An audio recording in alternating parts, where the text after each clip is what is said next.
So tell me how you got involved. How did it all happen? Wow.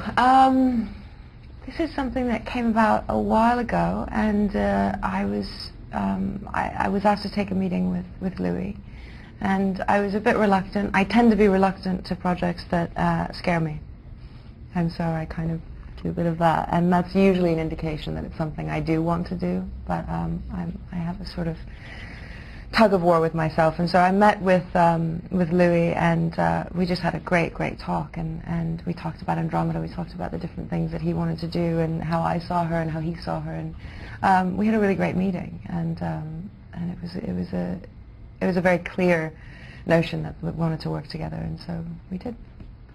What scared you about the project initially?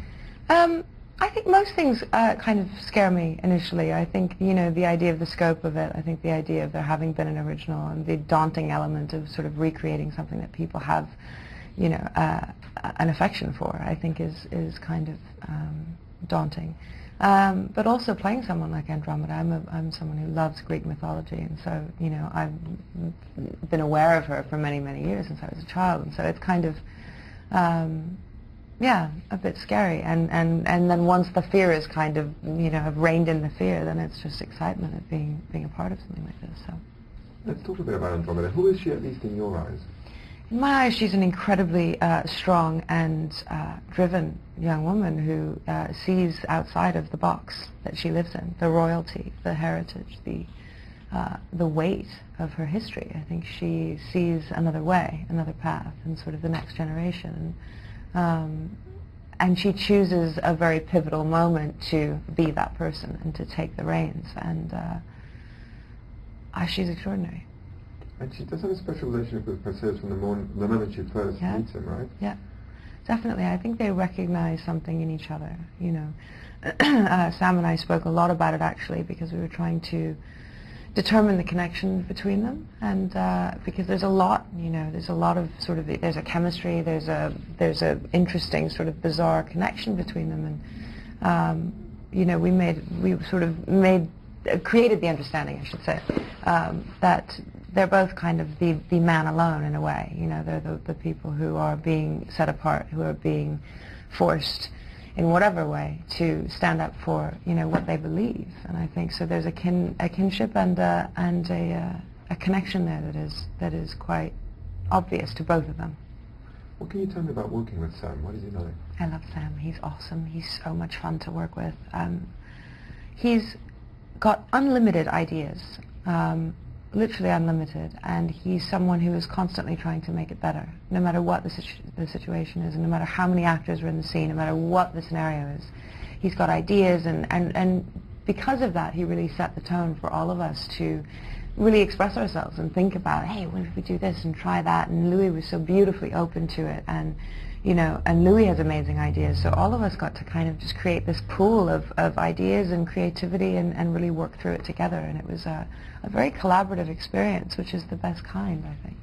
But definitely a lot of the merit is Louis', and this is his vision, and the idea as a director is absolutely so important. I wanted to ask you if you can talk a bit more about working with Louis, and what is he like as a director? I've never enjoyed working with a director so much. He is not only so much fun, because he's so playful and so energetically driven. I mean, he's got so much energy.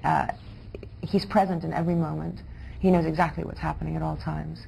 You know, he's the director that puts on the green screen suit and stands there, you know, like Kermit the Frog, fully enthralled in what he's doing. He's a fearless director. He's somebody who, you know, when he needs to be quiet and intimate in a scene that is quiet and intimate, he knows exactly where to be.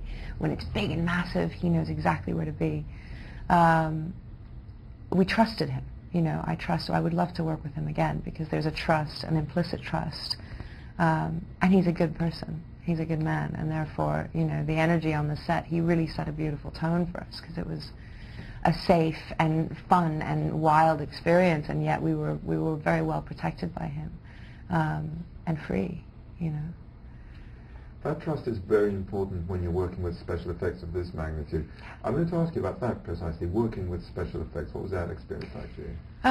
I really enjoy it. I mean, there's something, you know, I tend to quite love really small character-driven films as well, but when I do something like this, there's something about sort of unleashing the imagination inside of you, you know, as we do as children. You know, you think of, you know, yourself as a kid, and there's moments where you would imagine whatever it is, something outside the window, or, you know, that feeling that you create. Nothing's there. You know, there's something about that that is key to what we do. You know, I think it is, at the end of the day, it is make-believe.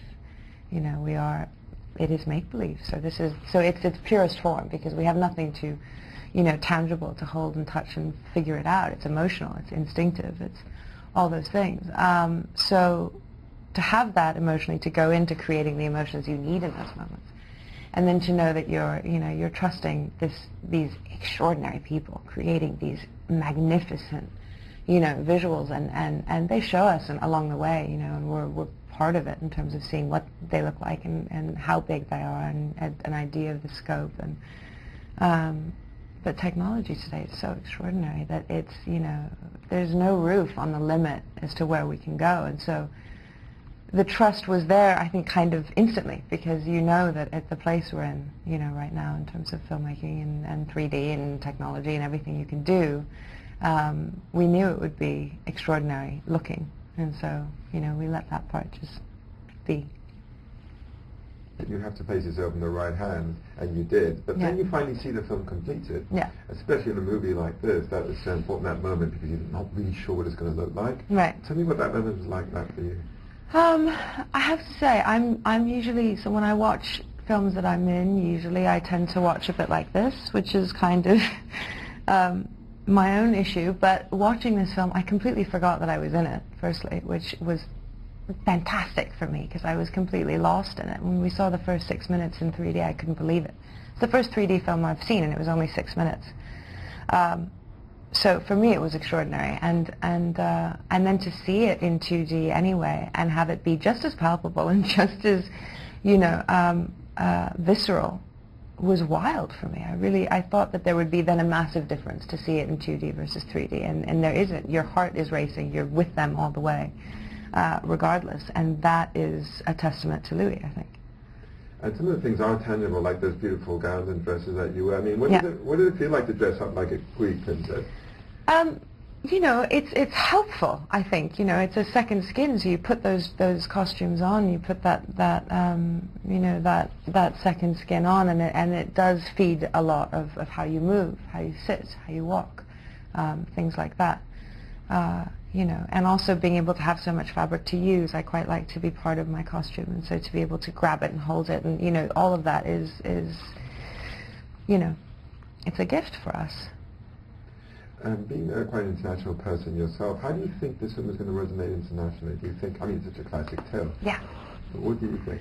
Well, I think with something like mythology, especially because it's been around for so long, and because there's so many versions of it, and there's so many themes inside this, not just this film, but mythology in general. But this film has, you know, the themes of love and fear and pain and family and devotion and betrayal, and every possible human emotion you could think of exists in these stories. And so, you know, I think internationally it's something that applies to everyone. Everyone who's ever had any kind of feeling about anything will find something that they can relate to. So it has no language and it has no barrier. Could you ever imagine you were going to be in a movie like this one day? No. I still can't really figure it out, but no. No. Well, but you're happy with the experience? I loved the experience. Yeah, I really did. I really did. I loved being in the underwater tank. I mean, so much of it was such an extraordinary experience for me. And it's a pleasure talking to you all. Such a pleasure. Thank you very much.